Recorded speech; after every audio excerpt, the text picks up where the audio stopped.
Shalom. I'd like to start out by giving all glory, praise, and honor to Yahweh Bahasham, Yahweh Shai Bahasham, Rakach Wadash.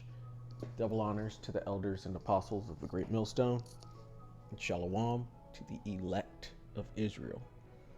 This is Thamayim in Atlanta, and earlier today within the group chat we were speaking on being well balanced and how we as men should know a little bit of everything. And so this brought me to the word Renaissance man, and that's what the topic is today. And so this is from the Britannica online. It says Renaissance man, also called universal man, and we are princes of the power of the universe. So we should try to fit that. And it says from the Italian umo universale, an ideal that developed in Renaissance Italy from the notion expressed by one of its most accomplished representatives, Leon Battista Alberti, that a man can do all things if he will, and a man can through the spirit of Yahweh Ba'Shem Yahweh Shai. It says the ideal embodied the basic tenets of Renaissance humanism, which considered man the center of the universe, limitless in his capacities for development, and led to the notion that men should try to embrace all knowledge and develop their own capacities as fully as possible. And I agree with that. In this term, it goes back to Esau's renaissance, Esau's rebirth, but we're at Esau's twilight, Esau being the self-proclaimed white man. We're at their end, as it says Esau is the end of the world, and Jacob is the beginning which follows. And so, as we're coming, the hopeful elect of the Israelites being the Negroes, Latinos, and Native Americans, and any of the scattered from around the world which might come from that seed, but of the elect, we're coming into our own renaissance. We're coming into our rebirth, the rebirth of our nation, the rebirth of our rulership under Yahweh Ba'Shem Yahweh Shai. And we should strive to be the fullest and best possible man that we can be. And so we should be broad with our talents, not just place them all into one box. We should be well-rounded, as this was just saying. It says, thus the gifted men of the Renaissance sought to develop skills in all areas of knowledge and physical development, in social accomplishments, and in the arts. The ideal was most brilliantly exemplified in Alberti, who is an accomplished architect, painter, classicist, poet, scientist, and mathematician, and who also boasted of his skill as a horseman and in physical feats, and in Leonardo da Vinci, whose gifts were manifest in the fields of arts, science, music, invention, and writing. Yeah, I believe it's ideal to be well-rounded and to nurture and cultivate and grow these the skills and talents that the Most High has given us. And the way to do it is to actually use it, to get to using it, to learn and acquire as much knowledge as possible, and then to actually implement it. But first and foremost, the Most High, Yahweh Bahasham Yahweh Shai, His Son, and the prophecies and the work of the Most High comes first. But with that, after that you work on these skills and talents. You work on your health. You work on your intellect. You know, everything. Fully well-rounded. Your skills and things of the such. But I also wanted to get the word Renaissance itself, because we just went into Renaissance man, but we might as well go into the word Renaissance too. So it's the great period of revival of classical-based art and learning in Europe that began in the 14th century.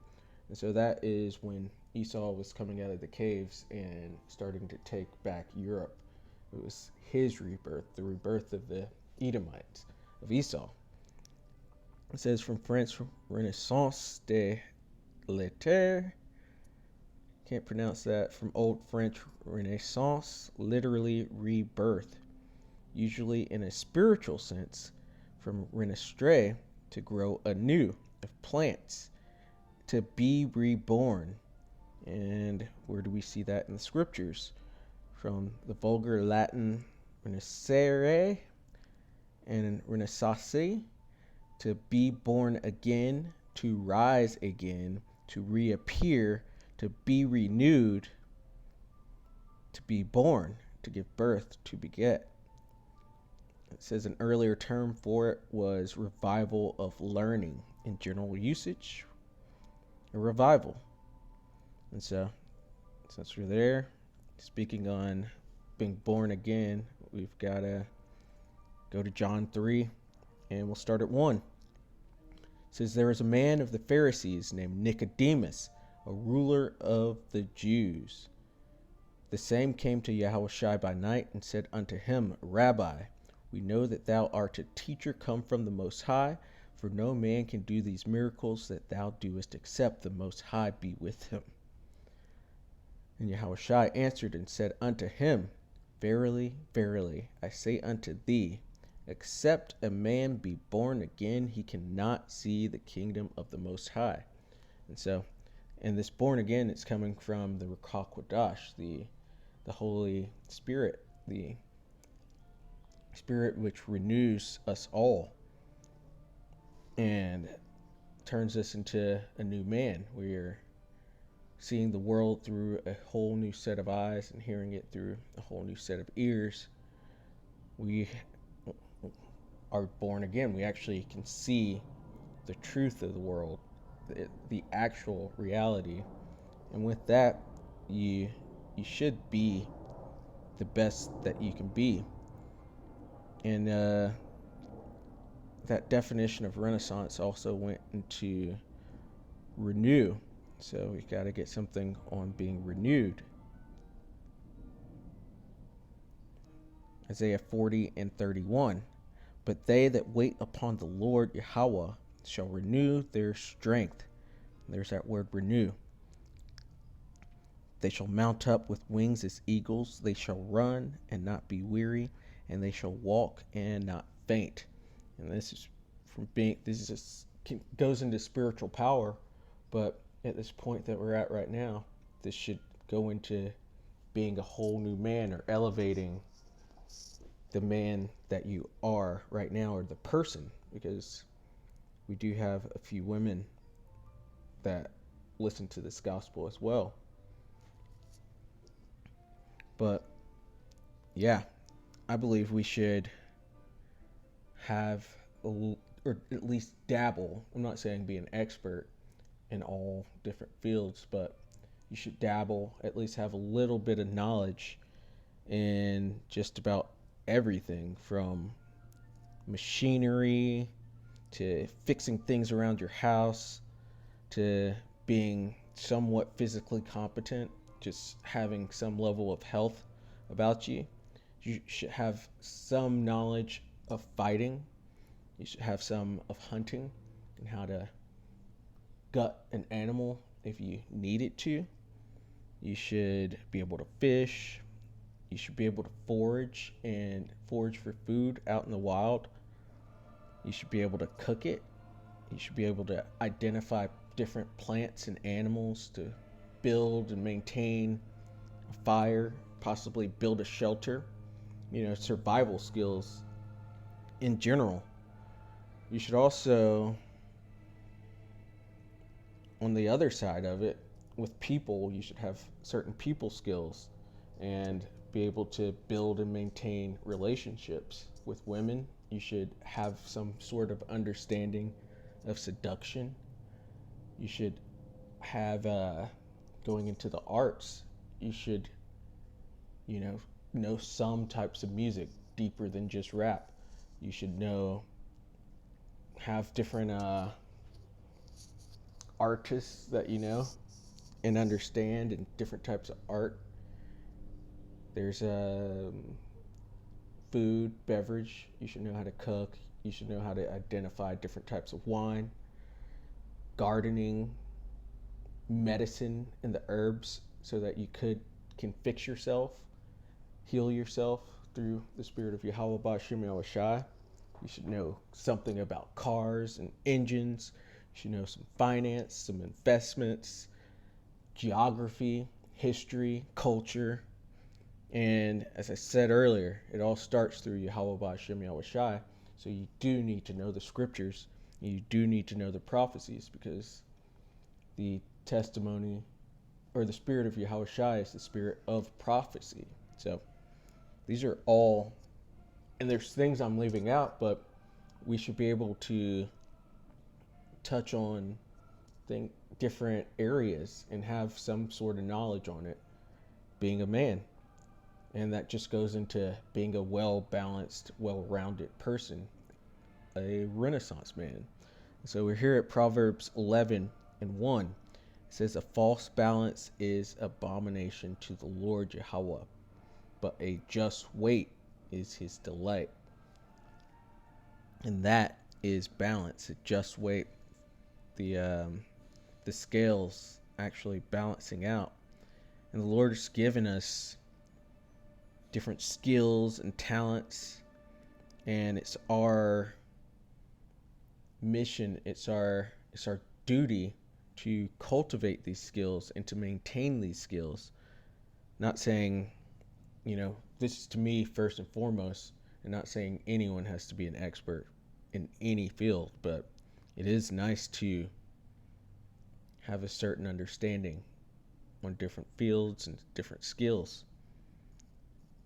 This is the book of Sirach 1:19. It says, wisdom raineth down skill and knowledge of understanding standing, and exalteth them to honor that hold her fast. And through the Holy Spirit coming down, the Lord has given us different talents, and we have to use them. And being of the hopeful elect, your skill sets have risen, I'm sure, since you've come into the truth. And you notice it on brothers, from some being basically experts on herbs and medicine, some being experts in the prophecies, some being experts in the scriptures, some being experts in food and hospitality and just taking care of brothers, some being amazing at exalting and lifting up, some being amazing speakers, some physically amazing. There's different brothers that, fight or box or are good at sports and so on and so forth. The Lord has given us skills, and we have to use them. As they say in the world, use it or lose it. This is the book of Sirach 38:6. And he hath given men skill, that he might be honored in his marvelous works. And that's exactly what he's done. He's given us different skills and talents that all culminate together into one body, which is doing and pushing forward the work of the Lord into that coming kingdom. And a lot of these the things I mentioned earlier, like hunting and fishing and certain identifying plants and animals and foraging, those are old skills that are usually passed down from generation to generation. But being in the predicament that we're currently in, being under the curses and being under our enemies, those talents have not been maintained. So I'm here to encourage us to try to build some of these skills and talents, because we got some crazy times coming ahead. dangerous times, and as it says, you'll be pilgrims upon the earth. And so these are certain things you might need to learn and actually cultivate and use. And the best way to do that is to start doing it now. And so, Lord willing, that was edifying. I'd like to give all glory, praise, and honor to Yahweh Bahasham, Yahweh Shai Bahasham, Rakak Wadash. Double honors to the elders and apostles of the great millstone, and shalom to the elect of Israel. Shalom.